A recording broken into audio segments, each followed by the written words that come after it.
Hello மக்களே, இன்றைக்கி Saturday vlog பார்க்கலாமா வாங்க. ஸோ இன்றைக்கி என்ன குக்கிங்னு பார்த்தீங்கன்னா, ஃப்ரைடே நைட்டே வந்து காஞ்ச மொச்சை வந்து ஊற வச்சு வச்சுட்டேன். ஸோ இன்றைக்கி மொச்சக்காய் போட்டு புளிக்குழம்பு வைக்கலாம் அப்படின்றதுனால அது நல்லா ஊறிடுச்சு. சைட் டிஷ் வந்து வாழைக்காய் பொரியல் மாதிரி பண்ணலாம் அப்படின்னு சின்ன சின்னதாக அதுவும் அரைஞ்சி போட்டு பண்ணுறேன். அப்புறமா கொஞ்சமாக வடகம் பண்ணிக்கலாம் அப்படின்னு சொல்லிட்டு வாழைக்காய் பொரியல் பண்ணுறப்போ வந்து கொஞ்சம் சோம்பு, பெருங்காயம், பூண்டெல்லாம் போட்டால் அந்த கேஸ்ட்ரிக் ப்ராப்ளம்லாம் இருக்காது.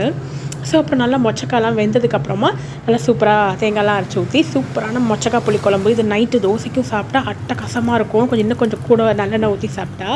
ஸோ பாசிப்பருப்பு போட்டு கீரை கூட்டு. ஸோ இந்த காம்போஸ் ரொம்ப சூப்பராக இருக்கும். பாப்பாக்கும் அதே மாதிரி முளைக்கீரை போட்டு கூட்டு தான். ஸோ வீக்லி 2 days கண்டிப்பாக கீரை எடுத்துப்போம். ஸோ இன்றைக்கி சாட்டர்டே கீரை எடுத்துக்கலாம் அப்படின்னு சொல்லிட்டு ஸோ மொச்சக்காய் புளிக்குழம்பு, கீரை கூட்டு, வாழைக்காய் பொரியல், அப்புறம் வத்தல் வந்து சமைச்சு முடிக்கிறதுக்குள்ளேயே சாப்பிட்டு முடிச்சாச்சு. ஸோ இப்படி தான் இன்றைக்கி குக்கிங் போச்சு.